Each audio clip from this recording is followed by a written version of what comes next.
नमस्कार जय Jagannath hello everyone Shri education Odia YouTube channel को आपण मानक समस्त को सुस्वागत। तेबे पिला माने आजिर जो विषय रही आमे आलोचना करिबा तम मानकर युक्त 3 ओडिया ऑनर्स रो जो माने सीबीसीएस पिला माने रही 6th सेमिस्टर रे कोर 13 पेपर रो जो प्रबंध रही जार ना हूँ मो सत्य धर्मा कहूँ एवं जार प्राबंधिक चंद्रशेखर रथ तांको विषय रे आमे आज आलोचना करिबा एवं मो सत्य धर्मा कहूची प्रबंधर सारमर्म को अवलोकन करिबा। तेणु करी वीडियोटी को प्रथम रु शेष पर्यंत देखंतु एवं चैनल रे जदि नुआ करी विजिट करिसंती निहाती भाबरे एही होलिया सब वीडियो रो अपडेट पाइबा पई चैनल को सब्सक्राइब करी रखि दैथांतु। तेबे चलंतु काल विलंब न करी विषयटी को आरंभ करिबा। चंद्रशेखर रथंकर सुंदर प्रबंध मो सत्य धर्मा कहूची। तेबे प्रबंधटी को पाठ करने पूर्व पिलामाने चलतु आम आज जानी रखा प्राबंधिकों विषय में। तेबे प्राबंधिक चंद्रशेखर रथ एक धारा जड़े गाल्पिक औपन्यासिक प्राबंधिक चित्रशिल्पी फीचर लेखक तथा सुवक्ता। से बलांगीर सहरर मालपड़ा ठारे 1929 मसीहा अक्टोबर मास 17 तारिख रे जन्मग्रहण करथिले। मन रख पिला माने एटा निहाती परीक्षा तमनकु पचारि परिबो सेतिपई प्राबंधिक चंद्रशेखर रथंकर जन्मस्थान जन्म मसीहा एवं तारीख मन रखुथुब।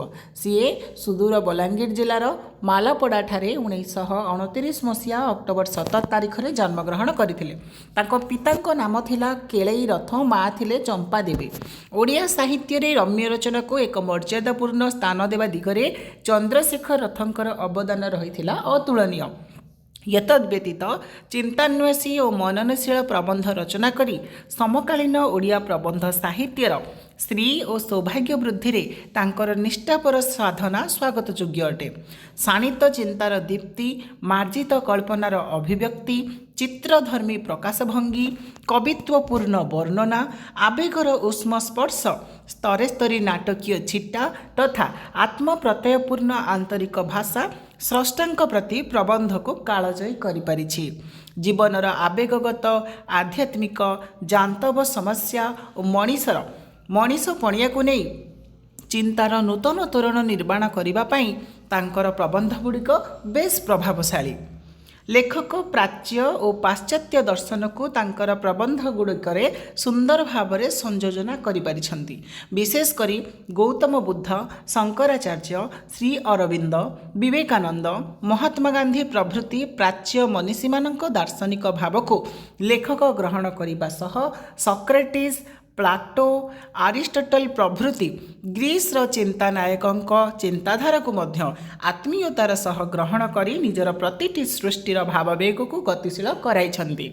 यह सहित पुराण उपनिषदर जटिल तत्व और आध्यात्मिक जगतर चिर रहस्य को सरलीकरण करी अति स्वाभाविक भाव में प्रकाश करिबारे तांकर अद्भुत शक्ति को आम विभिन्न साहित्य कृति माध्यम परिलिखित करिपरिबा।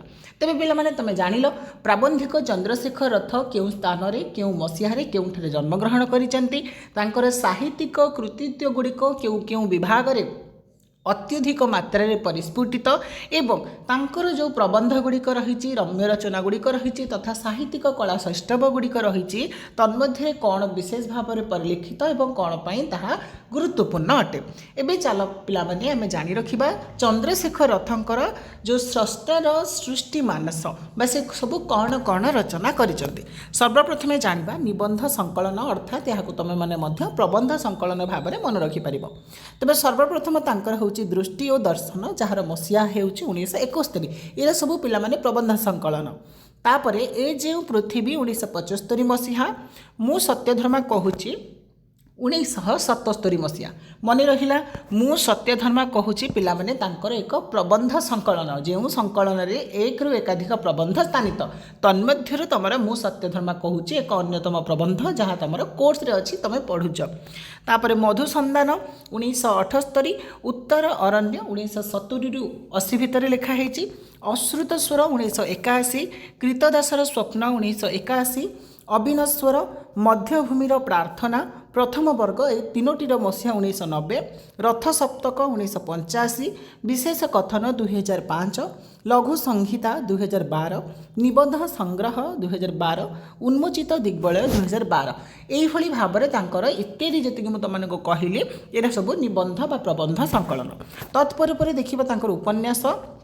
ତାଙ୍କର ପ୍ରାୟତଃ ତିନୋଟି ଉପନ୍ୟାସ ରହିଛି, ଯଥା ଯନ୍ତ୍ରାରୂଢ଼ 1972, ଅସୂର୍ଯ୍ୟ ଉପନିବେଶ 1974, ନବଜାତକ 1981। ତତ୍ପରେ ପରେ ଆମେ ଦେଖିବା ତାଙ୍କର ଗଳ୍ପ ବିଭାଗ। ଗଳ୍ପ ମଧ୍ୟ ସେ ରଚନା କରିଥିଲେ। ସେ ଜଣେ ବିଶିଷ୍ଟ ଗାଳ୍ପିକ। ଅନେକ ବନ୍ୟା ପରେ 1978 ମସିହାରେ ରଚିତ, ଅଶ୍ୱାରୋହୀର ଗଳ୍ପ 1979 ମସିହାରେ ରଚିତ, ସମ୍ରାଟ ଓ ଅନ୍ୟମାନେ 1980, ଅନ୍ୟ ଏକ ସକାଳ 1981, ସବୁଯାକ ସ୍ୱପ୍ନ 1984, ବାଘ ସବାର 1987, ଏତେ ପାଖରେ ସମୁଦ୍ର 1988, ବିକ୍ରି ପାଇଁ ଫୁଲମାଳ 1990, ସହଯାତ୍ରିକ ସ୍ୱପ୍ନବାହକ 1992 ମସିହାରେ ରଚିତ, ସବୁଠାରୁ ଦୀର୍ଘରାତ୍ରି 1994, କ୍ରମଶଃ ଗଭୀର ନଈ 1996, ଅନ୍ତିମ 1996, ଶିଖର ଲଙ୍ଘନ 2002, ନାଗନ୍ତକ ବିଦ୍ୟା 2004, ସନ୍ଧିକାଳ 2007 ଆଦି ବିଭିନ୍ନ ପ୍ରକାରର ଗଳ୍ପ ସେ ରଚନା କରିଦେଇ ଯାଇଛନ୍ତି। ତେବେ ପିଲାମାନେ ତାଙ୍କର ବିଭିନ୍ନ ପ୍ରକାରର କୃତି ଗୁଡ଼ିକ ନିହାତି ମନେ ରଖିବ, କାହିଁକିନା ସେମିଷ୍ଟର ଏକ୍ଜାମରେ ପକାଇପାରେ। ତାପରେ ତୁମମାନଙ୍କର ଦେଖିପାରୁଥିବ କବିତା ସଂକଳନ ତାଙ୍କର ରହିଛି, ଯେମିତିକି ତୁମ ପାଇଁ ପକ୍ଷୀ ଗାନ 2000 ମସିହା, ଆଗକୁ ବନସ୍ତ 2002 ମସିହା, ମୋ ଘର ବହୁତ ଦୂର 2012 ମସିହାରେ ରଚନା କରିଛନ୍ତି। ତେବେ ପିଲାମାନେ ଯେହେତୁ ପ୍ରାବନ୍ଧିକ ଚନ୍ଦ୍ରଶେଖର ରଥ ଏତେ ସବୁ କୃତିତ୍ୱ ସାହିତ୍ୟରେ ଅର୍ଜନ କରିଛନ୍ତି ବା ସାହିତ୍ୟରେ ବିଭିନ୍ନ ସୃଷ୍ଟି କରିଯାଇଛନ୍ତି, ତେବେ ତାଙ୍କୁ ମିଳିଥିବା ପୁରସ୍କାର ବିଷୟରେ ତୁମମାନେ ଜାଣି ରଖ। ତେବେ ସର୍ବପ୍ରଥମେ ପ୍ରାବନ୍ଧିକ ଚନ୍ଦ୍ରଶେଖର ରଥ 1972 ମସିହାରେ ବିଶୁବ ପୁରସ୍କାର ପାଇଥିଲେ। ସେ 1980 ମସିହାରେ ଅସୂର୍ଯ୍ୟ ଉପନିବେଶ ତାଙ୍କର ଯେଉଁ ରହିଛି ଉପନ୍ୟାସ ପାଇଁ ଓଡ଼ିଶା ସାହିତ୍ୟ ଏକାଡେମୀ ଦ୍ୱାରା ପୁରସ୍କୃତ ହୋଇଥିଲେ। ମନେ ରଖ ପିଲାମାନେ, ଯେଉଁମାନେ ସିପିଟି ପାଇଁ ବି ଦେଖୁଛ ବହୁତ ହେଲ୍ପଫୁଲ୍ ରହିବ। 1981 ମସିହାରେ ଅଶ୍ରୁତ ସ୍ୱର ଯେଉଁ ପ୍ରବନ୍ଧ ସଂକଳନ ପାଇଁ ସେ ଓଡ଼ିଶା ସାହିତ୍ୟ ଏକାଡେମୀ ପୁରସ୍କାର ପାଇଥିଲେ। 1981 ମସିହାରେ ସମ୍ରାଟ ଓ ଅନ୍ୟମାନେ ଗଳ୍ପ ସଂକଳନ ପାଇଁ ସେ ସାରଳ ପୁରସ୍କାର ମଧ୍ୟ ଲଭିଛନ୍ତି। ସେହିଭଳି ସବୁଠାରୁ ଦୀର୍ଘ ରାତି ପାଇଁ ଚନ୍ଦ୍ରଶେଖର ରଥ 1997 ମସିହାରେ କେନ୍ଦ୍ର ସାହିତ୍ୟ ଏକାଡେମୀ ପୁରସ୍କାର ପାଇଛନ୍ତି। 2011ରେ ତାଙ୍କୁ ମଧ୍ୟ ସାହିତ୍ୟ ଭାରତୀ ସମ୍ମାନରେ ସମ୍ମାନିତ କରାଯାଇଥିଲା ଏବଂ 2018 ମସିହାରେ ସେ ମଧ୍ୟ ଭାରତର ପଦ୍ମଶ୍ରୀ ସମ୍ମାନରେ ସମ୍ମାନିତ ହୋଇଥିଲେ। ତେବେ ପିଲାମାନେ ମନେ ରହିଲା, ଚନ୍ଦ୍ରଶେଖର ରଥ ତୁମମାନଙ୍କର ଅସୂର୍ଯ୍ୟ ଉପନିବେଶ ଉପନ୍ୟାସ ପାଇଁ ଓଡ଼ିଶା ସାହିତ୍ୟ ଏକାଡେମୀ, ଅଶ୍ରୁତ ସ୍ୱର ପ୍ରବନ୍ଧ ସଂକଳନ ପାଇଁ ଓଡ଼ିଶା ସାହିତ୍ୟ ଏକାଡେମୀ, ସମ୍ରାଟ ଓ ଅନ୍ୟମାନେ ଗଳ୍ପ ସଂକଳନ ପାଇଁ ତୁମର ସାରଳ ପୁରସ୍କାର ଏବଂ ସବୁଠାରୁ ଦୀର୍ଘ ରାତ୍ରି ପାଇଁ 1997ରେ ତୁମମାନଙ୍କର କେନ୍ଦ୍ର ସାହିତ୍ୟ ଏକାଡେମୀ ପୁରସ୍କାର ପ୍ରାପ୍ତ ହୋଇଥିଲେ। ତେବେ ପିଲାମାନେ ତୁମେମାନେ ପ୍ରାୟତଃ ଜାଣିଗଲ ଚନ୍ଦ୍ରଶେଖର ରଥ କ'ଣ କ'ଣ ସବୁ ରଚନା ରହିଛି, ସେସବୁ କ'ଣ କ'ଣ ସାହିତ୍ୟରେ ଭେଟି ଦେଇଛନ୍ତି ଆମମାନଙ୍କୁ ଜାଣିବା ପାଇଁ ଏବଂ ତାଙ୍କର କ'ଣ କ'ଣ କୃତିତ୍ୱକୁ ଆଧାର କରି ସବୁ ପୁରସ୍କାର ପାଇଛନ୍ତି। ତେବେ ଚାଲ ପିଲାମାନେ ବର୍ତ୍ତମାନ ସମୟରେ ତୁମମାନଙ୍କର ପ୍ରବନ୍ଧଟିକୁ ପାଠ କରିବା। ତେବେ ପ୍ରବନ୍ଧ ପାଠ ପୂର୍ବରୁ ମୁଁ ଏଠାରେ କିଛି ସାମ୍ୟକ ସୂଚନା ଦେଇ ରଖିବି। ମୁଁ ସତ୍ୟଧର୍ମା କହୁଛି ଯେଉଁ ପ୍ରବନ୍ଧଟି ରହିଛି ପିଲାମାନେ, ଚନ୍ଦ୍ରଶେଖର ରଥ ଏହାକୁ ଗ୍ରୀସର ଯେଉଁ ପ୍ରଖ୍ୟାତ ଦାର୍ଶନିକ ସକ୍ରେଟିସ୍ ତାଙ୍କର ଜୀବନକୁ ଆଧାର କରି ତାଙ୍କ ସହିତ ହୋଇଥିବା ଏକ ଅନ୍ୟାୟ ବା ଦୁର୍ନୀତି, ତାଙ୍କୁ ଯେଉଁ ବିଷପାନ କରାଇବାର ଯେଉଁ ଦଣ୍ଡ ଦିଆଯାଇଥିଲା ତାକୁ ଆଧାର କରି ଏଟାକୁ ରଚନା କରିଛନ୍ତି ଏବଂ ଏହି ପ୍ରବନ୍ଧ ମଧ୍ୟରେ ତମମାନଙ୍କର କେଉଁଭଳି ଭାବରେ ବିଦ୍ୟାର୍ଥୀମାନଙ୍କୁ ସତ୍ୟର ଅନୁଚର ହେବାର ଅଛି, କିପରି ଭାବରେ ସତ୍ୟକୁ ବରଣ କରିବାର ଅଛି, ମିଥ୍ୟାକୁ ପରିହାର କରିବାର ଅଛି ଏବଂ ଯେକୌଣସି ପରିସ୍ଥିତିରେ ବି ସତ୍ୟର ହାତ ନ ଛାଡ଼ିବାର ଅଛି ତାହା ଏଠାରେ ଦର୍ଶାଯାଇଛି ଏବଂ କେଉଁଭଳି ଭାବରେ ସତ୍ୟକୁ ଆଦରି ନେଇଥିବା ଜଣେ ବ୍ୟକ୍ତିତ୍ୱକୁ ଏହି ସମାଜ, ଏ ସଂସାର, ଏ ଦୁନିଆ ତାକୁ ଅପମାନ ଦେଉଛି ବା ତାର ଜୀବନଟିକି ନେଇଯାଉଛି ତାକୁ ଏଠାରେ ଦର୍ଶାଇଛନ୍ତି ଏବଂ ଜୀବନ ଗଲା ପରେ ମଧ୍ୟ ଆମେ ଯେଉଁ ସତ୍ୟ ବା ଯେଉଁ ଚିରନ୍ତନ ବାର୍ତ୍ତାଟି ରହିଛି ସତ୍ୟ ମାଧ୍ୟମରେ ତାହା ଅକ୍ଷୟ ହୋଇ ରହିଯାଉଛି। ଅର୍ଥାତ୍ ଆମେ ମିଥ୍ୟାକୁ ଯେତେ ସତ୍ୟର ଆବରଣ ଦେଲେ ସୁଦ୍ଧା ତାହା ମିଥ୍ୟା ଭାବରେ ଦିନେ ନା ଦିନେ ପ୍ରସ୍ଫୁଟିତ ହେବ। ସତ୍ୟକୁ ଯେତେ ଆମେ ଲୁଚେଇ ରଖିଥିଲେ ମଧ୍ୟ ତାହା ସମୟ ଆସିଲେ ଆପେ ନିଜର ବାସ୍ତବତାକୁ ସମଗ୍ର ଦୁନିଆ ଆଗରେ ପରିସ୍ଫୁଟ କରିପାରିବ। ତେବେ ଚାଲନ୍ତୁ ଡେରି ନକରି ପ୍ରବନ୍ଧଟିକୁ ପଢ଼ିବା। ହଁ ପିଲାମାନେ ଟିକେ ଲେନ୍ଦି ହେବ, ଆଡ଼ଜଷ୍ଟ କରିକି ଧୈର୍ଯ୍ୟର ସହିତ ଯଦି ଶୁଣିବ ତେବେ ବୁଝିପାରିବ। ପ୍ରବନ୍ଧ ମୁଁ ସତ୍ୟଧର୍ମା କହୁଛି, ପ୍ରାବନ୍ଧିକ ଚନ୍ଦ୍ରଶେଖର ରଥ। ଆପଣଙ୍କ ଇଜଲାସରେ ଏହା ବୋଧହୁଏ ମୋର ଶେଷ ବୟାନ। ସକ୍ରେଟିସ୍ କହୁଛନ୍ତି ବା ସତ୍ୟଧର୍ମା କହୁଛନ୍ତି, ମୁଁ ଯାହା କହିବି ସମ୍ପୂର୍ଣ୍ଣତଃ ସତ୍ୟ କହିବି, ସତ୍ୟ ବ୍ୟତିରେକ ଆଉ କିଛି କହିବି ନାହିଁ। ମୋର ବିରୁଦ୍ଧରେ ସମସ୍ତ ଅଭିଯୋଗ ମୁଁ ଶୁଣି ସାରିଛି। ସେଥିରେ କୁହାଯାଇଛି ଯେ ମୁଁ ରାଷ୍ଟ୍ରଧର୍ମର ବିରୁଦ୍ଧାଚରଣ କରେ, ମୁଁ ଦେଶଦ୍ରୋହୀ, ମୁଁ ପ୍ରତିଷ୍ଠିତ ମନ୍ଦିର ମସଜିଦକୁ ଅସ୍ୱୀକାର କରି ମୁଁ ହେଉଛି ନାସ୍ତିକ। ଧନ ମାନ ଜ୍ଞାନରେ ଯେଉଁମାନେ ଏ ସମାଜରେ ସର୍ବସମ୍ମତିକ୍ରମେ ମାନନୀୟ, ମୁଁ ସେମାନଙ୍କୁ ସର୍ବସମକ୍ଷରେ ଅପଦସ୍ଥ ଲାଞ୍ଛିତ କରେ। ମୁଁ ଦମ୍ଭୀ ଅହଙ୍କାରୀ ପଣ୍ଡିତମନ୍ୟ ବର୍ଦ୍ଧିଷ୍ଣୁ ତରୁଣମାନଙ୍କୁ କୌଶଳରେ ପ୍ରଭାବିତ କରି ଉଶୃଙ୍ଖଳ ଦିଗ୍ଭ୍ରାନ୍ତ କରେ। କୁଶିକ୍ଷା ଦେବା ମୋର ବୃତ୍ତି। ପରିଶେଷରେ ଆପଣମାନଙ୍କୁ ସତର୍କ କରାଇ ଦିଆଯାଉଛି ଯେ ମୁଁ ମୋର ଚାଟୁଳ ପ୍ରଗଳ୍ଭତାରେ ଆପଣଙ୍କୁ ହୁଏତ ବଶୀଭୂତ କରିଦେଇପାରେ, ତେଣୁ ସାବଧାନ ରହିଥିବେ। ତେବେ ପ୍ରବନ୍ଧର ଆରମ୍ଭ ହୋଇଛି ସକ୍ରେଟିସ୍ଙ୍କ ଠାରୁ ବା ସତ୍ୟଧର୍ମା ଠାରୁ। ସତ୍ୟଧର୍ମା ଏଠାରେ କହୁଛନ୍ତି कि मो विरुद्धरे बहुत प्रकारर अभियोग आसी, मु सेई अभियोगको खंडन करने आसी किंबा मु मोर प्रतिरक्षा निमंते बयान देवाको आसी नाही, किंतु मु एठारे जहाँ मोर उक्ति रखिबि जहाँ कहबि ताहा चिरंतन सत्य। काहारे कुहा जाउछि मो नारे बा आरोप अणा जाइछि काले मु होउछि राष्ट्र धर्मर विरुद्धाचरण करूछि, तेणु करी मु होउछि राष्ट्रद्रोही एवं मु मंदिर मस्जिद विभिन्न प्रकार धार्मिक अनुष्ठान को कुठारघात करूछि, तेणु करी मु होउछि नास्तिक। एहा सहित धन मान ज्ञान रे जो माने सर्वसम्मति भावरे माननीय मु तांको मानु नाही एवं मु मोर आत्मगरिमा गर्व अहंकार समस्त आकारे प्रदर्शन करुच्ची। यह व्यतिरक मु कौन करुच्ची ना राज्यर जे युवक युवती माने अछंती तांकु मु मोर कथारे मु मोर चाटुल प्रगल्भतारे कौन करुच्ची ना ताकु जादुकारी करिबा तांकु मो आडे आकर्षित करी मु एठी भ्रमित करुच्ची। एही भली भाबरे सत्य धर्मांक उपरे विभिन्न प्रकारर आरोप लागितला बा सक्रेटिस को उपरे लागितला, जोटा कि प्रथमे प्रबंधरे कुआ जायछि। शेषाक्त अभियोगटी आमोदकर होइथिबारु प्रथमे उत्थापित करुछि। ए परिणत बयसरे बाग्मी हेबार अभिलाषा मोर नाही, मोर रुक्ष स्वर छंद नाही बा संगीतमयता नाही, ए पलित अवयवरे मनोरम स्निग्धता नाही। कौन प्रयोग करी मु आपनको वशीभूत करी बुझी पारु नाही, तेणु आपण से भली कौनसी आशंका न रखी निश्चित रुहंतु, बरं आपणकर यथोचित उदारपण रे मते किछि समय सुनिबाको अवधान दियंतु। न करी निश्चित रुहंतु, बरं आपणकर यथोचित उदारपण रे मते किछि समय सुनिबाको अवधान हुंतु। आपणकर ए भव्य प्रकोष्ठर शालीनता विषय मु अज्ञ, मु जाने नहीं। न्यायालय रे प्रवेश करिबा मो पक्षरे एकमात्र प्रथम, एणु एठिकार अदब कायदा मु किछि जाने नहीं, सेतिपाई मते क्षमा करिवे। रोकठोक दुई पद निराडंबर सत्य कहिला बेले मु हुएत ताहा सानुनय प्रकाश करि परिबि नाही, कारण आज नुहे चिरकाल मु होछि निर्भीक। तेबे एठारे जानि रख पिला माने चिरकाल किए निर्भीक?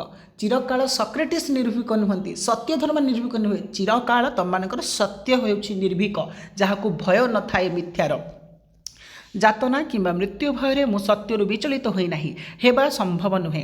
प्रतिपक्षर हिंस्रतार मु अनुमान करि पारुछि जे एथिपाई मते हत्या करा जाई पारे, कारण जुगे जुगे सत्य पाई हत्या करा जाइछि, मो परे मध्य सही परि अनंत काल हत्या करा जिवो। मु किंतु कहि रखुछि जे मते बारंबार मरिबाकू पडिले मध्य मु सत्यरु विच्युत हेबि नाही, होई पारिबि नाही। प्रतिपक्ष पाई मोर कौनसी आक्रोश नाही, तांकु विरोध करिबा पाई मु बयान देउ नाही। तांकर अभियोग द्वारा प्राणहानिर आशंका करी निजुको बंचेबाकू मध्य चेष्टा करू नाही, कारण एठी आपणक दया भिक्षा करी थरे बंचीगले मु चिरकाल बंची रही पारु नाही। एक कथा मु जाने एठी सक्रेटिस कहिबाकू चाहुचंती बा प्राबंधिक दर्शौचंती, जेतेबेले गोटे लोकनारे मिथ्या आरोपर सबु द्वाही गुड़िक पलि आसे सी सेटारे सत्यर सरव्य होता है। तेज जे सत्यर सरव्य होता है से केबे भी प्रतिक्रियाशील हो न थाए, से सब शांत निर्भीक एवं दाम्भिक होई सत्य को सामना करि थाए बा मिथ्या आवरण तले लुचि रही आरोप गुड़ी को खंडन करि थाए। ठीक सही भली तुम मानकर एठारे सत्य धर्मा निज उपर आसीथिबा जो आरोप गुड़ी को एठारे बहुत सरल एवं दंभर सहित खंडन करिया पई बा निजर शेष जुक्ति रखिया पई चेष्टा करूछंती। से कहउछंती मु एठी आपनको हे न्यायाधीश मु न्यायालय आसीबार प्रथम, मु न्याय विषय किछि जाने नाही, मो नारे बहुत प्रकार मिछ आरोप आसीछि, किंतु मु ताहाको खंडन करियाको मध्य आसी नाही, केवल मु मोर मन भितर रहिथिबा सत्यटाको उत्थापन करिबाको आसीछि। कहीं जदि मु आपणक दयारे बा आपणक दया परवश होई जदि मृत्यु को जय करिगली जीवन दान पाईगली तेबे मु बंची थाउ थाउ मरीजेबी तेबे हाँ प्राबंधिक एठारे प्रकृत सत कहउचंती जदि गोटे लोक मिथ्यार सरव्य होई जीवन बंचुची तार माने नुहे से निहाती बंची जाउची काहेकि ना से मरी मरी बंचुची जे सत्य को आधार करी जीवन मरीची बा जीवन को हारिची से प्रकृत रे मरी मध्य अमर रहिची एठारे सत्य धर्म माध्यम रे तमर प्राबंधिक कहिबा पई चाहुचंती।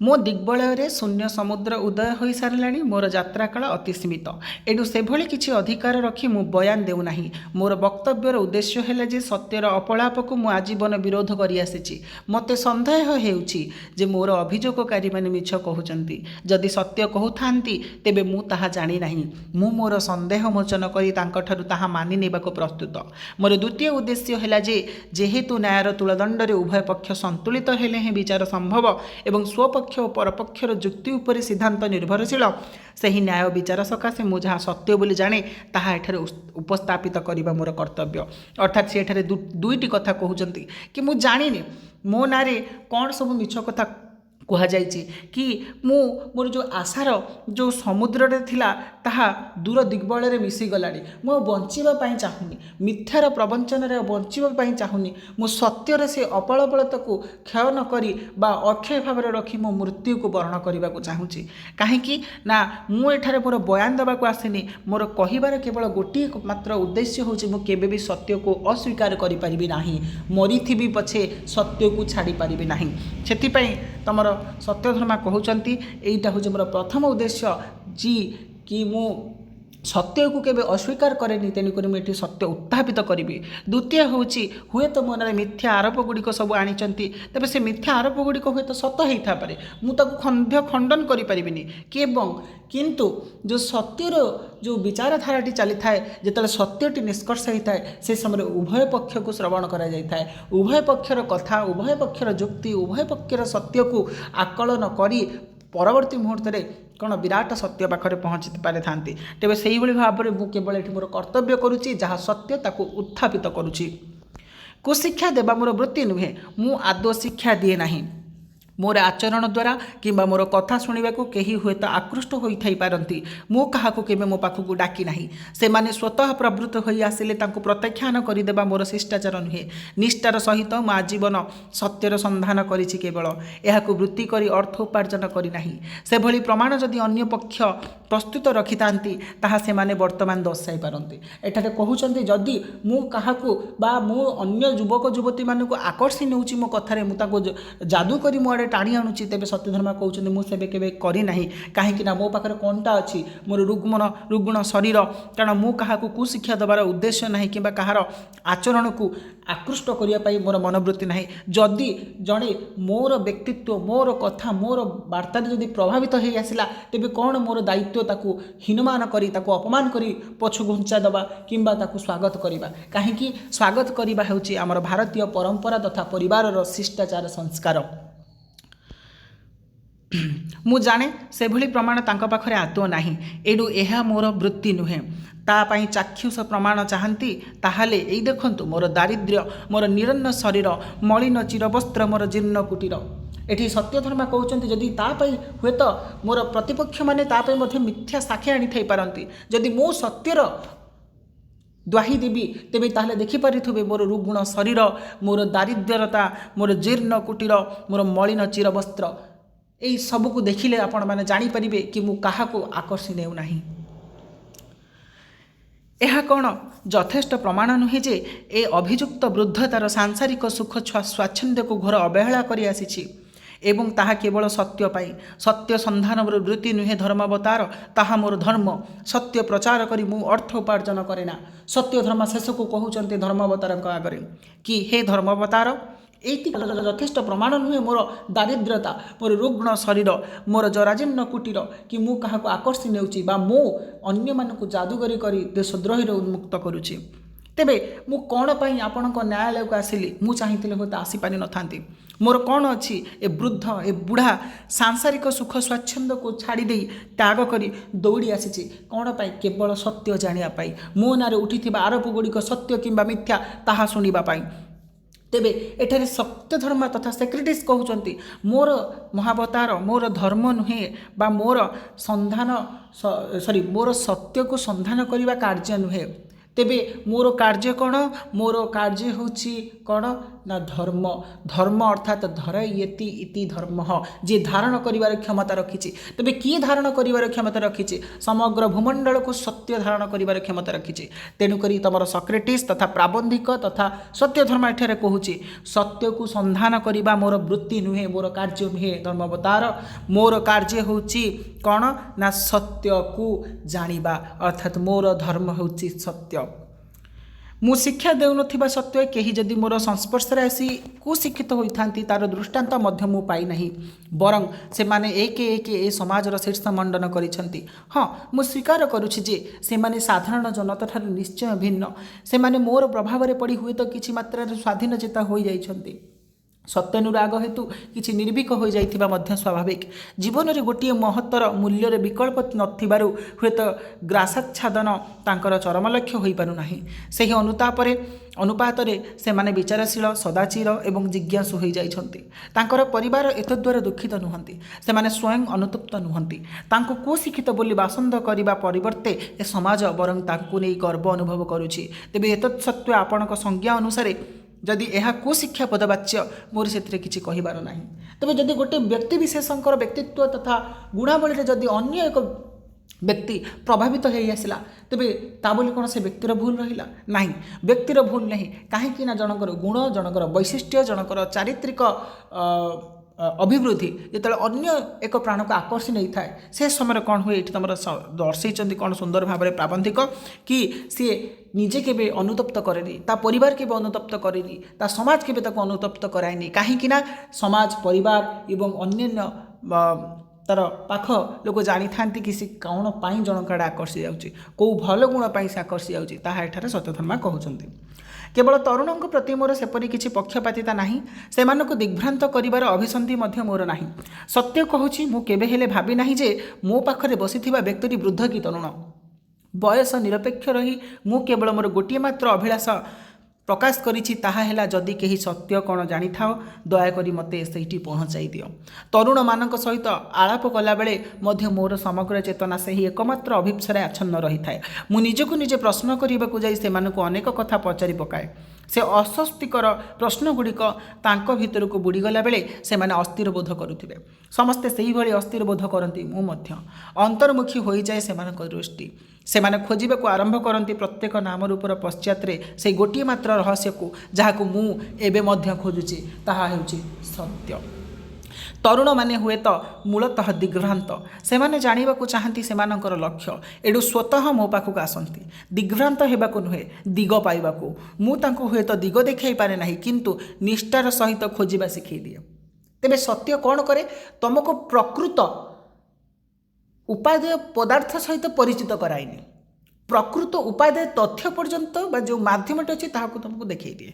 ତେବେ ଏଠି ସତ୍ୟଧର୍ମା କହୁଛନ୍ତି, ମୋ ପଛରେ ଯେଉଁ ପିଲାମାନେ ପଡ଼ିଯାଉଛନ୍ତି, ମୁଁ କାଳେ ଯୁବକ ଯୁବତୀମାନଙ୍କୁ ଆକର୍ଷି ଆଣୁଛି, ସେମାନେ ଯେଉଁ ମୋ ପାଖକୁ ଆସୁଛନ୍ତି, ମୁଁ ବହୁତ ସମୟରେ ତାଙ୍କୁ ପ୍ରଶ୍ନ ପଚାରୁଛେ କି ସତ୍ୟ କ'ଣ, ଏ ଦୁନିଆ କ'ଣ, ଏ ସଂସାର କ'ଣ, ସବୁ ବା ମଣ୍ଡଳ, ପୃଥିବୀ ମଣ୍ଡଳ କାହା ଉପରେ ତିଷ୍ଠିଛି। ହୁଏତ ସେହି ପ୍ରଶ୍ନ ଶୁଣି ସେମାନେ ବେଳେବେଳେ ଡରି ଯାଉଛନ୍ତି, ଭୟଭୀତ ହୋଇଯାଉଛନ୍ତି, ଦିଗ୍ଭ୍ରାନ୍ତ ହୋଇଯାଇଛନ୍ତି। ତେବେ ହେ ମହାବତାର, ସତ୍ୟଧର୍ମା କହୁଛନ୍ତି, ମୁଁ ତାଙ୍କୁ ଦିଗ୍ଭ୍ରାନ୍ତ କରୁନି, ମୁଁ ତାଙ୍କୁ ଦିଗ୍ଭ୍ରାନ୍ତ କରିବା ପାଇଁ ଆସିନି, ବରଂ ମୁଁ ତାଙ୍କୁ ଦିଗ ପାଇବା ପାଇଁ ବାର୍ତ୍ତା ଦେଉଛି, ସତ୍ୟର ଦିଗ। ଏବଂ ମୁଁ ହୁଏତ ତାଙ୍କୁ ଦିଗ ବା ଚିରନ୍ତନ ସତ୍ୟ ଉପଲବ୍ଧି କରିପାରୁନି, କିନ୍ତୁ ସେହି ଚିରନ୍ତନ ସତ୍ୟର ମାର୍ଗ ପ୍ରତି ତାଙ୍କୁ ବ୍ରତି କରାଇ ପାରୁଛି। ମୁଁ ତାଙ୍କୁ କିଛି ଦିଗ ଦେଖାଇ ପାରୁନାହିଁ ସତ, କିନ୍ତୁ ତାଙ୍କୁ ନିଷ୍ଠାର ସହିତ ଦିଗ ଖୋଜିବାର ବା ସେ ଯେଉଁ ପ୍ରଚେଷ୍ଟାର ମାଧ୍ୟମଟି ମୁଁ ତାଙ୍କୁ ଜଣାଇ ଦେଇପାରୁଛି। ସେମାନଙ୍କ ଯାତ୍ରା ଆହୁରି ଅନେକ ବାକି, ଏଣୁ ସେଭଳି ଦିଗ ଖୋଜିବା ପାଇଁ ତାଙ୍କର ସାର୍ଥକ ଏବଂ ଯଥାର୍ଥତା ଆହୁରି ବଳି ପଡ଼ିଛି। କିନ୍ତୁ ଯେଉଁମାନଙ୍କର ଯାତ୍ରା ସରି ଆସିଲାଣି ସେମାନେ ଜାଣିବାକୁ ଚାହାନ୍ତି କେଉଁ ବାଟେ ଆସିଲେ ଏ ଅବଶିଷ୍ଟ କେଉଁ ବାଟ ଯିବେ। ଏହି କାରଣରୁ ହୁଏତ ସେମାନେ ଅପେକ୍ଷାକୃତ କମ୍ ସଂଖ୍ୟାରେ ମୋ ପାଖକୁ ଆସୁଥିବେ, ମୁଁ ଲକ୍ଷ୍ୟ କରିପାରିବି ନାହିଁ। ସେମାନେ ଆସିନାହାନ୍ତି ସତ, ମୁଁ କିନ୍ତୁ ଯାଇଛି ସେହିଭଳି ଅନେକଙ୍କ ପାଖକୁ। ଯେତେବେଳେ ଶୁଣିଛି ଯେ ସେମାନଙ୍କର ବିଜ୍ଞ ବହୁଶାସ୍ତ୍ରତେ ଅଧୀତ ବିଦ୍ୟା, ମୁଁ ତାଙ୍କ ପାଖରେ ପହଞ୍ଚିଛି ଅନେକ ଭରସା ନେଇ। ମୋର ଏକମାତ୍ର ଉଦ୍ଦେଶ୍ୟ କେବଳ ସତ୍ୟର ଅନୁସନ୍ଧାନ। ଗଭୀର ଉତ୍କଣ୍ଠାରେ ମୁଁ ସେମାନଙ୍କ ଜ୍ଞାନକୁ ପରୀକ୍ଷା କରିଛି, ନିର୍ମମ ଭାବରେ ପ୍ରଶ୍ନ କରିଛି, କାରଣ ସତ୍ୟ ମୋ ଜୀବନର ବୃହତ୍ତମ ମୂଲ୍ୟ।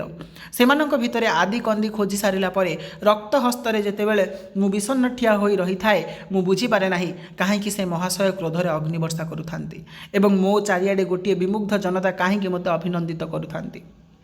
ମୋତେ ବିଶ୍ୱାସ କରନ୍ତୁ, ମୁଁ କେବେ କାହାର ଅନିଷ୍ଟ କରିବା ଚିନ୍ତା କରିନାହିଁ।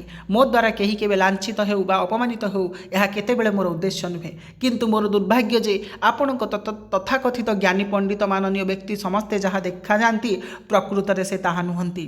ସେମାନଙ୍କର ପ୍ରକାଣ୍ଡ ଆବରଣ ଭିତରୁ ତାଙ୍କର ପ୍ରକୃତ ଖର୍ବ ଦୁର୍ବଳ ରୂପଗୁଡ଼ିକୁ ପ୍ରକାଶିତ କରିବାରେ ମୁଁ ଅବଶ୍ୟ ଦାୟୀ। ସତ୍ୟ ଖୋଜୁ ଖୋଜୁ ମୁଁ ଯାହା ଉନ୍ମୋଚିତ କରିଛି, ସେଥିପାଇଁ ମୁଁ ବିଳମ୍ବିତ, ଲଜ୍ଜିତ ଅନୁଭବ କରୁଛି। ସମୟ ସମୟରେ ଯାହା ଆବିଷ୍କୃତ ହୋଇଛି, ସେଥିପାଇଁ ସେ ମହାଶୟ କିମ୍ବା ଆପଣ ଅଥବା ମୁଁ ନିଜେ ପ୍ରସ୍ତୁତ ନଥିଲୁ। ନିଜର ନିରାବରଣ ନଗ୍ନ ରୂପ ପାଇଁ କେହି କେତେବେଳେ ପ୍ରସ୍ତୁତ ନଥାନ୍ତି।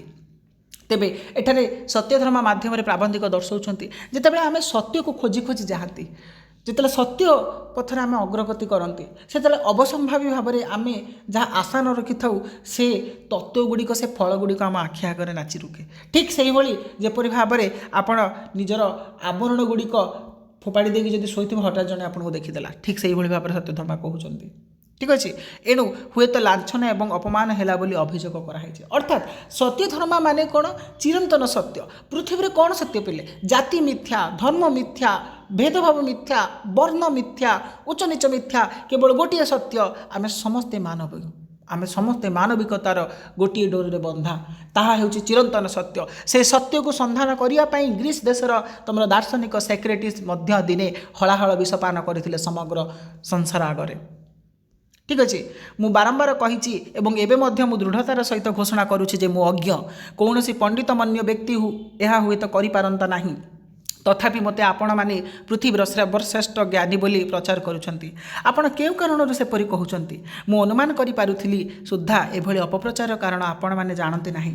କହୁଛି ଶୁଣନ୍ତୁ। ବୁଦ୍ଧି ହେଲା ଦିନଠାରୁ ମୁଁ ଅଜ୍ଞତା ବିଷୟରେ ଗଭୀର ଭାବରେ ସଚେତନ ଥିଲି। ଏକଦା ଦୈବୀ ବାଣୀ ହେଲା ଯେ ମୁଁ ପୃଥିବୀର ବିଜ୍ଞତମ ବ୍ୟକ୍ତି। ଦେଶ ଦେଶାନ୍ତରେ ପର୍ଯ୍ୟଟନ କରି ମୁଁ ଶେଷରେ ଦୈବୀ ବାଣୀ ସତ୍ୟ ବୋଲି ପ୍ରମାଣ ସଂଗ୍ରହ କଲି। ଏଥିରେ ସନ୍ଦେହ ନାହିଁ ଯେ ମୁଁ ହିଁ ପୃଥିବୀର ବିଜ୍ଞତମ ବ୍ୟକ୍ତି। ଆପଣ ନିଶ୍ଚୟ କହିବେ ଯେ ଅଭିଯୋଗ ଏହିଠାରୁ ପ୍ରମାଣିତ ହୋଇଗଲା। ଏହା ହିଁ ଦର୍ପୀ ପଣ୍ଡିତମନ୍ୟ ମୂର୍ଖର ଭାଷା। କିନ୍ତୁ ମୋ ଜୀବନର ବିଚିତ୍ର ବିଡ଼ମ୍ବନା ଶୁଣନ୍ତୁ। ମୋ ମାଧ୍ୟମରେ ଦୈବୀ ବାଣୀ ସମଗ୍ର ମାନବ ଜାତିକୁ ପରିହାସ କରିଛି। ମଣିଷ ମାତ୍ରେ ଅଜ୍ଞ, ଏଣୁ ଅନ୍ତତଃ ଏହି ଟିକକ ଜ୍ଞାନର ଅଧିକାରୀ ହୋଇଥିବାରୁ ମୁଁ ବିଜ୍ଞ। ଅର୍ଥାତ୍ ପ୍ରକୃତ ବିଜ୍ଞ ଯିଏ, ସେ ପ୍ରକୃତରେ ଅଜ୍ଞ। ଯିଏ ଜ୍ଞାନୀ ହେଇଥିବ, ସେ କେବେ ବି ଡିଣ୍ଡିମ ପିଟିବ ନାହିଁ ସଂସାର ସମଗ୍ର ଆଗରେ କି ମୁଁ ଜାଣିଛି ବୋଲି। ଯିଏ ପ୍ରକୃତ ଜ୍ଞାନୀ, ସେ ସମଗ୍ର ସଂସାର ଆଗରେ କହିଥିବ ମୁଁ ତ ହେଉଛି ତୁଚ୍ଛ, ମୋ ପାଖରେ କିଛି ନାହିଁ। ଏଠାରେ ତମର ସତ୍ୟଧର୍ମ ମାଧ୍ୟମରେ କହୁଛନ୍ତି କି ଯେତେବେଳେ ଦୈବୀବାଣୀ ହେଲା ମୁଁ ବିଜ୍ଞ ବୋଲି, ସେ ସମୟରେ କ'ଣ କଲି? ମୁଁ ଖୁସି ହେଇ ଆନନ୍ଦିତ ହେଇ ପ୍ରଚାର କରି ବସିଲି, ଯାହାଫଳରେ ସମସ୍ତେ ଜାଣିଲେ ମୁଁ ବିଜ୍ଞ। ଏହା ହେଉଛି ମିଥ୍ୟା, ଏହା ହେଉଛି ଚିରନ୍ତନ ମିଥ୍ୟା। କାହିଁକି? ସତ୍ୟ ତାହା, ଯିଏ ପ୍ରକୃତ ଜ୍ଞାନୀ ସେ କେବେ ବି ନିଜର ଜ୍ଞାନର ଡିଣ୍ଡିମ ପିଟିବ ନାହିଁ ଏବଂ ନିଜର ସରଳତା, ସାଧୁତା, ସଚ୍ଚୋଟତାରେ ସମଗ୍ର ବିଶ୍ୱକୁ ଆକର୍ଷି ନେବ। ତେଣୁକରି ଏଠାରେ ସକ୍ରେଟିସ୍ କହିଲେ ମଣିଷ ମାତ୍ରେ ହିଁ ଅଜ୍ଞ। ତେବେ ମଣିଷ ମାତ୍ର ହିଁ ଅଜ୍ଞାନ। ତେବେ ଏଠି ଜ୍ଞାନର ପରିସର ବ୍ୟାପ୍ତ ନୁହେଁ, ସୀମିତ। କାହିଁକି? ଏଠାରେ ବ୍ୟାପକ ହେଉଛି ମାନବତର, ବ୍ୟାପକ ହେଉଛି ମଣିଷତ୍ୱ। ଏଣୁ ଅନ୍ତତଃ ଏହି ଟିକକ ଜ୍ଞାନର ଅଧିକାରୀ ହୋଇଥିବାରୁ ମୁଁ ବିଜ୍ଞ। ମୁଁ ନିଜେ ଅଜ୍ଞ ବୋଲି ଜାଣିବା ହିଁ ମୋର ବିଜ୍ଞତା। କାହିଁକି? ନା ପ୍ରକୃତ ମଣିଷ ତାକୁ କୁହନ୍ତି ଯିଏ ନିଜର ଦୁର୍ବଳତା ଜାଣିପାରେ। ପ୍ରକୃତ ମଣିଷ ତାକୁ କୁହନ୍ତି ଯିଏ ନିଜର ଦୋଷକୁ ସଂଶୋଧନ କରିପାରେ। ପ୍ରକୃତ ଜ୍ଞାନୀ ତାକୁ କୁହନ୍ତି ଯିଏ ନିଜର ଅଜ୍ଞତା ବଳରେ ମଧ୍ୟ ଜ୍ଞାନର ପରିସୀମାକୁ ନିଜର ଅକ୍ତିଆରକୁ ଆଣିପାରେ। ତେବେ ସେଥିପାଇଁ ସତ୍ୟଧର୍ମା କହୁଛନ୍ତି ମୁଁ ଜାଣିଛି, ମୁଁ ଜଣେ ମୂର୍ଖ, ମୁଁ ଗୋଟେ ଅଜ୍ଞାନୀ। ତେବେ ସେହି ଅଜ୍ଞାନପଣକୁ ଜାଣିବାର ହିଁ ଯେଉଁ ଚାଟୁଳତା ରହିଛି, ତାହା ହିଁ ହେଉଛି ମୋ ପାଇଁ ବଡ଼ ଜ୍ଞାନ। ଏଣୁ ଆପଣମାନେ ଯେତେବେଳେ ମୋତେ ପୃଥିବୀର ବିଜ୍ଞତମ ବ୍ୟକ୍ତି ବୋଲି ଆଖ୍ୟାତ କରନ୍ତି, ମୁଁ ଏ କ୍ଷୁଦ୍ର ପୃଥିବୀଟି ପାଇଁ ଏବଂ ତା ଉପରେ ବାସ କରୁଥିବା ଅସଂଖ୍ୟ ବ୍ୟକ୍ତିଗୁଡ଼ିକଙ୍କ ପାଇଁ ଲଜ୍ଜିତ ହୁଏ। ସେମାନଙ୍କର ଅନିବାର୍ଯ୍ୟ ବିଧିଲିପି ପାଇଁ ମର୍ମାହତ ହୁଏ। ହେ ମୋର ବିଜ୍ଞ ବିଚାରକ ମଣ୍ଡଳୀ, ଅଜ୍ଞତା ହିଁ ମାନବ ଜାତିର ଚିରନ୍ତନ ଅଭିଶାପ। ଏହି କାରଣରୁ ହୁଏତ ସେ ଯେ ସତ୍ୟର ସନ୍ଧାନ କରେ ସେ ସାଧାରଣତଃ ମାନବ ସ୍ୱଭାବର ବିରୁଦ୍ଧାଚରଣ କରେ। ଏଠାରେ ପ୍ରକୃତ କଥା କହିଦେଲେ ସତ୍ୟଧର୍ମା କି ମାନବ ଜାତିର ଯେଉଁ ଚିରନ୍ତନ ଅଭିଶାପ ହେଉଛି ତାହା ହେଉଛି ଅଜ୍ଞାନ ବା ଅଜ୍ଞତା। ତୁମେ ଗୋଟେ ଜିନିଷ ଜାଣିନଥିଲା ପର୍ଯ୍ୟନ୍ତ ତୁମ ମନରେ ଉତ୍କଣ୍ଠା ରହିଥିବ ଜାଣିବା ପାଇଁ, ଜାଣିଗଲା ପରେ ସେ ଉତ୍କଣ୍ଠାଟି ସମାପ୍ତି ହେଇଯାଏ, ତୁମେ ସୁପ୍ତ ଅବସ୍ଥାରେ ପଳେଇ ଆସ। ଏଇନା ମୁଁ ଚାକିରି କରେନି, ମୁଁ SSB ପାଇଁ ଲାଗୁଛି, ଲେକ୍ଚରସିପ୍ ପାଇଁ ଲାଗୁଛି, ତୁମେ ପାଠ ପଢ଼ୁଛ ଚାକିରି କରିବା ପାଇଁ, ପଇସା ଅର୍ଜନ କରିବା ପାଇଁ, ଯେତେବେଳେ ପଇସା ପାଇଯିବ ପାଠ ପଢ଼ିବନି, ঠিক না নাই ପିଲେ। ତ ସେଇ କଥା ସେ କହୁଛନ୍ତି କି ମାନବ ଜାତିର ଚିରନ୍ତନ ଅଭିଶାପ ହେଉଛି ଅଜ୍ଞତା ଏବଂ ସେ ଅଜ୍ଞତା ହିଁ ଆଣିଦିଏ ସତ୍ୟ ସନ୍ଧାନର ମାର୍ଗ। ସେଇ ସତ୍ୟ ସନ୍ଧାନର ମାର୍ଗକୁ ଯିଏ ଆଚରି ନେଇଥାଏ ଆଜିକା ସମାଜରେ, ସମାଜ ତାର ବିରୁଦ୍ଧାଚରଣ କରେ, ତାକୁ ପାପୀ, ଗର୍ବୀ, ଅହଙ୍କାରୀ, ତୁଚ୍ଛ ବୋଲି ମନେ କରେ। ଈଶ୍ୱର କ'ଣ ମୁଁ ଜାଣେ ନା, ସେ ଜ୍ଞାନ ମୋର ନାହିଁ। ଅସଂଖ୍ୟ ତଥାକଥିତ ବିଜ୍ଞ ଲୋକେ ସେହି ବିଷୟରେ ଅନେକ ପ୍ରଗଳ୍ଭ ଭାଷଣ ଦେବାରୁ ହୁଏତ ଶୁଣିଛି। ସେମାନଙ୍କ ଅଜ୍ଞତାରେ ମୋର ଅଜ୍ଞତା ଦୃଢ଼ୀଭୂତ ହୋଇଛି କେବଳ। କିନ୍ତୁ ସର୍ବସମକ୍ଷରେ ମୋ ଜୀବନର ନିଗୂଢ଼ତମ ରହସ୍ୟ ଆଜି ପ୍ରକାଶ କରୁଛି, ଶୁଣନ୍ତୁ। ମୋ ଭିତରେ ଗମ୍ଭୀର ଘଣ୍ଟା ଧ୍ୱନି ପରି ଗୋଟିଏ ଶାଣିତ ସ୍ୱର ମୁଁ ଅହରହ ଶୁଣିଥାଏ। ସେ ସ୍ୱର କେବଳ ବରଣ କରେ ଅସତ୍ୟ, ଅଶୁଭ, ଅକଲ୍ୟାଣରୁ ଯେ ମୋତେ ଦୃଢ଼ ଭାବେ ନିବୃତ୍ତ କରେ। ମୁଁ କେବଳ ତାଠାରୁ ଶୁଣି ଆସିଛି, ନା ନା, ନେତି ନେତି ନେତି ନେତି। ସେ କଦାପି କହିନାହିଁ ଏହା ହିଁ ସତ୍ୟ, ଏହା ହିଁ ମାର୍ଗ, ଏହା ହିଁ ଶୁଭ। ଏଣୁ ମୋର ଏ ଦୁଃଖମୟ ଜୀବନ ମୁଁ ତାକୁ ଶୁଣେ, ନ ଶୁଣିବାର ଉପାୟ ମଧ୍ୟ ନାହିଁ। ମୁଁ ସେହି ଅଗ୍ନି ପ୍ରବାହକୁ ଧାରଣ କରେ, ଧାରଣ ନ କରିବାର ଉପାୟ ମଧ୍ୟ ନାହିଁ।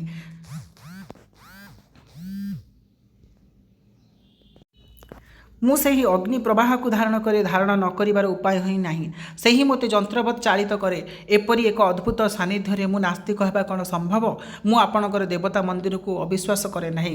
ଅବମାନନା କରିବା ମୋର ଧର୍ମ ନୁହେଁ। ମୁଁ ବରଂ ତା'ର ପରିସର ଯଥେଷ୍ଟ ବିସ୍ତୃତ କରିନିଏ। ଏ ଦିଗନ୍ତ ହୋଇଯାଏ ତା'ର ସୀମା, ଆକାଶ ହୋଇଯାଏ ତା'ର ଶୀର୍ଷ। ହେ ମୋର ଦେଶବାସୀ, ମୁଁ ତୁମକୁ କେଉଁ ଭାଷାରେ ବୁଝାଇବି ଯେ ମୋର ଆଚରଣ ତୁମ ଭଳି ନହେଲେ ସୁଦ୍ଧା ମୁଁ ନାସ୍ତିକ ନୁହେଁ। ସେସବୁ ବୁଝାଇବାକୁ ଏଠି ମୋର ଅବସର କାହିଁ, ପ୍ରୟୋଜନ ବା କାହିଁ? ଏଠି ସତ୍ୟଧର୍ମା କହୁଛନ୍ତି ଆମେ ଯେଉଁ ଭଗବାନ ବୋଲି ବା ଈଶ୍ୱର ବୋଲି ଯେଉଁ ଆକାରରେ ଦେଇଛନ୍ତି, ପ୍ରକୃତରେ ମୋ ଶରୀର ଭିତରେ ଯେଉଁ ବାୟୁ ଗୁଡ଼ିକ ପ୍ରବାହ ହେଉଛି, ଯେଉଁ ଗରମ ଧ୍ୱନି ଗୁଡ଼ିକ ଚାଲୁଛି, ତାହା ହିଁ ହେଉଛି ପ୍ରକୃତରେ ଈଶ୍ୱର। ତେବେ ଈଶ୍ୱର କିଏ? ଈଶ୍ୱର ହେଉଛନ୍ତି ଅବିନଶ୍ୱର, ଯାହାଙ୍କର ରୂପ ନାହିଁ, ଅପରୂପ, ଅପଳାପ, ଯିଏ ଆୟତ ବାହାରେ, ଯାହାଙ୍କୁ ଆମେ ରୂପରେ ଆବଦ୍ଧ କରିଛନ୍ତି ତାହା ଈଶ୍ୱର ନୁହେଁ। ଏବଂ ଧର୍ମ ଆଧାରିତ ଯେଉଁ ଈଶ୍ୱର ଭଗବାନ ପରମ୍ପରା ଚାଲିଛି ତାହା ଭଗବାନ ନୁହେଁ। ପ୍ରକୃତ ଭଗବାନ ହେଉଛି ଶୂନ୍ୟ, ପ୍ରକୃତ ଈଶ୍ୱର ହେଉଛନ୍ତି ଶୂନ୍ୟ। ତେଣୁକରି ହଁ, ମୁଁ ମଧ୍ୟ କହିପାର ଅନ୍ୟାନ୍ୟ ଧର୍ମ, ଅନ୍ୟାନ୍ୟ ଜାତି ସମ୍ପ୍ରଦାୟ, ମୂର୍ତ୍ତି ପୂଜା ଆଦି ବିଭେଦରେ ମୁଁ ଆଗ୍ରହୀ ନଥାଇପାରେ, ମୁଁ ନାସ୍ତିକ ହୋଇଥାଇପାରେ, କିନ୍ତୁ ପ୍ରକୃତରେ ମୁଁ ଜାଣିଛି ମୋ ଶରୀର ଭିତରେ ଯେଉଁ ଗରମ ଧ୍ୱନି, ଯେଉଁ ଗରମ ପ୍ରବାହ ଗୁଡ଼ିକ ଚାଲୁଛି, ତାହା ହିଁ ହେଉଛି ପ୍ରକୃତରେ ପରମାତ୍ମା ମହାଶୂନ୍ୟ। ତେଣୁକରି ମୁଁ ହେଉଛି ଆସ୍ତିକ। ଆପଣମାନେ ହୁଏତ ଭାବୁଥିବେ ଯେ ଆପଣଙ୍କଠାରୁ ଏତେ ଭିନ୍ନ ମତ ପୋଷଣ କରି ସକ୍ରେଟିସ୍ ଅନ୍ତତଃ ନିଶ୍ଚୟ ଦେଶଦ୍ରୋହୀ। ଏ ବିପୁଳ ସଂଖ୍ୟକ ନାଗରିକ ହିଁ ତା'ର ଦେଶର ପ୍ରତୀକ। ସେମାନଙ୍କର ସ୍ୱାର୍ଥ ଦେଶର ସ୍ୱାର୍ଥ, ସେମାନଙ୍କର ମତ ଦେଶର ମତ। ଏଣୁ ସେମାନଙ୍କର ଦ୍ରୋହାଚରଣ ଅବଶ୍ୟ ଦେଶଦ୍ରୋହ ହେବା ଯୁକ୍ତିସମ୍ମତ। କିନ୍ତୁ ତାହା ନୁହେଁ। ମନ ପ୍ରାଣରେ ସତ୍ୟର ଅକୁପାର ଭାର ବହନ କଲା ପରେ ଆଉ କୌଣସି ଆବେଗ ପାଇଁ ଜୀବନରେ ଅବକାଶ ନଥାଏ। ସମୁଦ୍ରର ସନ୍ଧାନରେ ବହି ଯାଉଥିବା ନଦୀ କୂଳର ଦୋହାଚରଣ କରେ ନାହିଁ। ତାକୁ ସମୟ ନଥାଏ ଆଖି ତଳି ଉଭୟ ପାର୍ଶ୍ୱକୁ ଚାହିଁ ଦେବାକୁ। ସେ ଗୋଟିଏ ମାତ୍ର ଭାବନାରେ ତଲ୍ଲୀନ ଥାଏ। ତା'ର ସେ ସ୍ୱାଭାବିକ ପ୍ରୟୋଗରେ ଅନିଚ୍ଛାକୃତ ତାଡ଼ନାରେ ଯଦି କୂଳରୁ କିଛି ଧସିଗଲା, ସେଥିପାଇଁ ତା'ର ଆୟତ କ'ଣ? ଦ୍ରୋହାଚରଣ ମୋ ଚରିତ୍ରର ଅସମ୍ଭବ ବିରୋଧ। ଅର୍ଥାତ୍ ଯେତେବେଳେ ସତ୍ୟର ଜଣେ ବ୍ରତୀ ହୋଇଥାଏ, ଯେତେବେଳେ ସତ୍ୟର ବ୍ରତୀ ସଦୃଶ୍ୟ ଗୋଟେ ନଦୀ ସତ୍ୟ ପାଖକୁ ବା ମହୋଦରୀ ଆଗକୁ ମାଡ଼ି ଯାଇଥାଏ, ସେ ସମୟରେ ସେ ଦେଖେ ନାହିଁ ତା'ର କେଉଁଠି କୂଳ ଲଙ୍ଘନ କଲା, କେଉଁଠି କୂଳ ଗଲା, କେଉଁଠି ମାଟି ଅତଡ଼ା ଖସିଗଲା। ଠିକ୍ ସେହିପରି ଯେତେବେଳେ ସତ୍ୟର ନିଶା ଲାଗିଯିବ, ଆମକୁ ସତ୍ୟର ମାର୍ଗଦର୍ଶନ କରିବା ଫିଟିଯିବ ବା ମାର୍ଗଟି ମିଳିଯିବ, ସେ ସମୟରେ ଆମେ ଦେଖିବାନି ଆମେ କାହାକୁ ହାନି ପହଞ୍ଚାଇଲେ କି ଆମ ଦ୍ୱାରା ଆପତ୍ତି କଲା। ଆମେ କେବଳ ସଠିକ୍ ମାର୍ଗରେ ସତ୍ୟ ଆଡ଼କୁ ହିଁ ଅଗ୍ରଗତି କରିଯିବା। ମୁଁ ଆପଣଙ୍କର କୌଣସି ଦେଶର ଦ୍ରୋହ କରିପାରିବି ନାହିଁ। ୟା ବାହାରେ ଆପଣମାନେ ଦେଶର ନାଗରିକ ହେଲେ ମଧ୍ୟ କେତୋଟି ଯୁଗଚାରୀ ବିନ୍ଦୁ ମାତ୍ର। ଆପଣଙ୍କୁ ପ୍ରତି ମୁହୂର୍ତ୍ତରେ ଦେଶ ପରିହାର କରି ନୂତନକୁ ଗ୍ରହଣ କରୁଛି। ଆପଣ ଏ ଦେଶର ଯୁଗ ଯୁଗବ୍ୟାପୀ ପ୍ରସାରିତ ବ୍ୟକ୍ତିତ୍ୱ ସହିତ ସମ ପରିମିତ ନୁହନ୍ତି। ଏଠି ପ୍ରକୃତ ସତ୍ୟ କହିଲେ କି ପ୍ରତି ମୁହୂର୍ତ୍ତରେ ଦେଶ ପରିହାର କରି ନୂତନକୁ ଗ୍ରହଣ କରିଛି। ଏଠି ଦେଶ ମାନେ କ'ଣ? ସମୟ। ପ୍ରତି ମୁହୂର୍ତ୍ତରେ କାଳ କ'ଣ କରୁଛି? ନୂଆ ନୂଆ ଲୋକଙ୍କୁ ଭେଟି ଦେଉଛି, ପୁରୁଣା ପୁରୁଣା ଲୋକଙ୍କୁ ନେଇଯାଉଛି। ଅର୍ଥାତ୍ ପ୍ରତି ମୁହୂର୍ତ୍ତରେ ଏଠାରେ ଦେଶ ଅର୍ଥାତ୍ କାଳ ପୁରୁଣାକୁ ପରିହାର କରି ନୂତନକୁ ଗ୍ରହଣ କରୁଛି। ତା'ର ଅବିଚଳିତ ଆତ୍ମା ସହିତ ପରିଚିତ ନୁହନ୍ତି। जहाँ सत्य ताहा चिरकाल सत्य।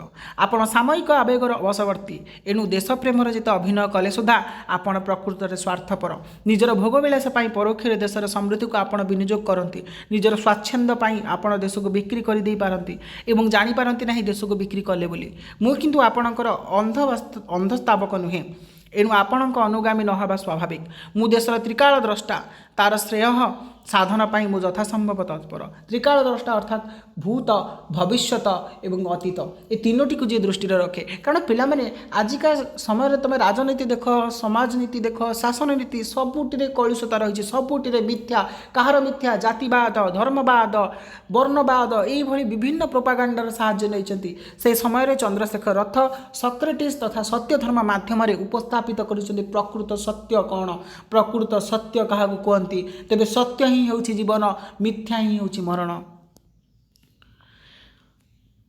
एणु आपणक सहित मोर धर्मर विरोध निश्चय रही किंतु देशद्रोहर मात्रा क्यों पक्षर केते ताहा स्थिर मन विचार करंतु।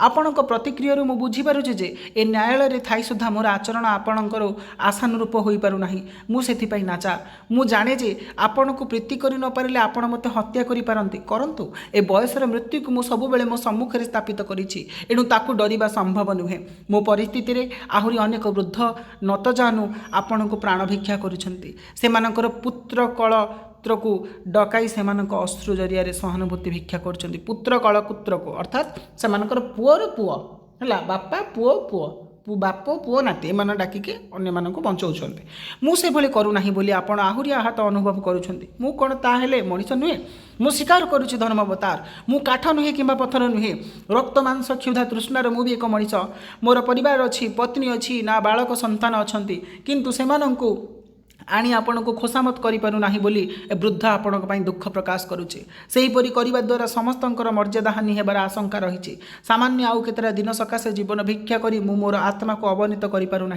आपण न्यायर आसन में बसिथिबा पर्यंत कौन दुर्बल बिंदुरे आपण को प्रभावित करी न्यायालयर अवमानना करूना मते जेहेतु आपण माने सर्वसम्मतिक्रमे एक असाधारण व्यक्ति बोली आख्यात कर सारी अन्य देशर लोक मु सुजोग दे पारुना मोर क्लीबतार दृष्टांत दे से देशटा को उपहास करंतु किंतु हे समाजर पट्ट पुरोधागण मु तथापि कहबी जे आपण एथरु निवृत्त रुहंतु केउथरु एई संसार रे प्रचलित थिबा चिरंतन मिथ्या कौन लोभ मोह माया प्रोपागांडा जाति वर्ण धर्म आदि विभिन्न प्रकार भेदभाव मिथ्या असूयार बशवर्ती हुई आपण मैंने मत हत्या करूँ ना कारण मु मरीगले मो भली आउ जन को आपण मानकर आउ पाई परिबे नाही मालिकर निर्देश रे डाउंस भली आपण मानक लाहुड़ मारी बारंबार जाग्रत रखिबा थिला मोर असाधारण भूमिका मु चलीगले आपण माने सोईजिबे निश्चेतन स्तबिर होईजिबे आपणक पई आपणकर असंख्य वंशधर अनुतप्त न हुअन्तु आपणक आचरण रे देश लज्जित कलंकित न हो साधुर रक्तपात करी आपण कलुषित न हुअन्तु एथिपई केवल आपण को सतर्क करि देबा उचित मने कली एणिकी आपण इच्छानुरूप विचार करि पारंती मोर आ किछि कहिबार नाही आपणक विचार में मुझे विस्मित नुहे मु प्रत्येक आखिरे यार प्रतिफलन अनेक बेलू लक्ष्य कर सारी एणु प्राणदंडर निष्पत्ति मु प्रायतः प्रस्तुत थी ताहा ही हैला किंतु यापर कहीं पुणी दरखास्त करने को मत अनुमति देउछंती आपण कौन तथापि आशा करुछंती जे मु मृत्यु भय आजीवन कारादंड बा द्वीपांतर प्रार्थना करी कि किसी अर्थदंड विनिमय मत खलास कर बोली अरजी करी एभली चिंता करने को ही मत भारी कौतुक लगुच धरा जाऊ अर्थदंड आपण कौन मोर अवस्था अनुपात ह्रास करें मोर पाखरे वर्तमान मात्र 3टी पैसा अच्छी एटा सट्टे पचार किंतु मो विरुद्ध में जाइथिबा 33टी मत को अंततः गोटी को पैसाटीए दर में क्रय कले आ 30 पैसा नियंट हो जाउछि एठी मोर परिचित अनेक तेजिया तरुण सब बसिचंती आपण कहंती जे सेमाने मोर शिष्य कौन आपण कहूच प्लाटो क्रीटो पद्मपाद सुरेश्वर विवेकानंद मात्र 30टी पैसा पाए अंगीकार दे परिबो 33टी पैसा दे तुम गुरुर प्राण भिक्षा कर कहूच हे मोर देशवासी मु तुमको क्यों भाषा कहबी एवं किपरि विश्वास कराई पारिबी जे मु दंडित हो पारे ना दंड देवाक एडे व्यग्र उत्कंठित ए देशर समय कहीं एडे एडे बड़ समस्यार उपयुक्त विचार करने को एतिक मात्र अवकाश भितर मु किपरि विशालतम सत्यर पक्षरे बयान दे आपन को कहबी जे मोर मृत्यु नाही एवं आपण जहाँ करूछंती ताहा भूल करूछंती एणु न्यायालयर आकंठ विषपान कला परे काली सकाळु आ गोटे मात्र पियाला प्याला विष पीवा मोर आदौ कुंठा ना से चिर अवचलित सत्य अविचलित ही रहिब चरम विदार मुहूर्त आसीगला एणिकी आमे निजे निज पंथारे चलिबा मु जीवी मरिबाकू एवं आपण जीवे बंचिबाकू एथुरु केउटा शेष कर हुए तो केही कहि पारे ना तेबे एठारे ही तुम समाप्ति घटी प्राबंधिक चंद्रशेखर रथंकर मु सत्यधर्मा कहूँ पिला माने सारमर्म को जदि आमे अवलोकन करिबा मु सत्यधर्मा कहूँ माध्यम तत्कालीन समाज रे राजनीति तथा शासक नीति रे चालुथिबा भ्रष्टाचार अनीति दुर्नीति मिथ्यार जो प्रशयर नहीं प्रोपागांडा चली ताकू एठारे दर्शाई देइछथि कि प्रकृत सत्य रे जदि मानव प्रतिटी मनीष जदि चलवाक आरंभ करिवो तेबे संसार स्वर्गठु भी आहुरी तल्लीन होइजिवो किंतु एठार मिथ्यार प्ररोचना एते जे देशद्रोही आस्तिक नास्तिक विरुद्धाचरण विभिन्न प्रकार मिथ्या प्रोपागांडारे आजिका मनीष एते व्यस्त विव्रत हो जाए से प्रकृत सत्य को ही संधान करि पारने तेणुक तो सक्रेटिस कहते आज हुए तो मुझे हलाहल विषपान करुच्ची काली की आपण मैंने बंचीजे किंतु आज मुझे मरीजी मु मरी अमर ही रही कहीं एटी सक्रेटिस मरु नाहांती एटी सक्रेटिस शरीर मरुची बंची जाऊँगी अमर होउची सत्य जहाँ चिरंतन भाव में अक्षय एवं तुम मानकर अविदीर्ण होकर रही तेरे पिलामाने तमे माने जानी पारिथिबो मु सत्यधर्मा कहूँ प्रबंध माध्यम प्राबंधिक तत्कालीन समाज में प्रचलित थिबा मिथ्यार जो प्रशय जमी राजनैतिक पृष्ठभूमि हो सामाजिक पृष्ठभूमि हो किंबा सांसारिक बा अन्य जो रही विभिन्न प्रकार विभाग समाज में जोटे कि मिथ्या प्रोपागांडा माध्यम जीवन बंचुंट सब मिथ्यारे चली दर्शाई जमीक कूटनीति राजनीति समाजनीति ये तीनोटी नीति को से दर्शाई कि मिथ्यार साहाय्य नहीं चलुँच मनीष गोटे प्रकृत मनीष गठन पाई केउ केउ सत्यर दरकार प्रथम है जाति भेद वर्ण धर्म एकू दूर रहिबार अच्छी द्वितीय है काहाकू भल मनीष बा व्यक्तित्व गठन करने प्रोत्साहन देवार अच्छी तृतीय हूँ मृत्यु को जे न डरी सत्य को सब सामना कर सी ही प्रकृत में मानवतर मानवर आख्या दि जापर यही सब कथा को तुम प्रबंधिक यही मु सत्यधर्मा कहूँ प्रबंध माध्यम दर्शई तो एतिकी थिला तुम प्रबंधर पाठ एवं तार सारमर्म एवं कवि परिचय आशा करी पिला माने कि भिडियोटी को भल लगी भिडियोटी भल लगी भिडियो को लाइक कर सांग मान सहित जिते पार्छ से शेयर करदेव और चैनल को जब एजाब सब्सक्राइब कर निहाती भाव में सब्सक्राइब कर रखिदे तेज भिडियोटी को देखिल एवं देख कमेंट कर बहुत लेंदी हो जाइए कौन करवा जेहेतु टॉपिक्स रही है तेज देखा आ नुआ भिडियो को से पर्यंत विदाय दिंतु रही जय जगन्नाथ वंदे उत्कल जननी।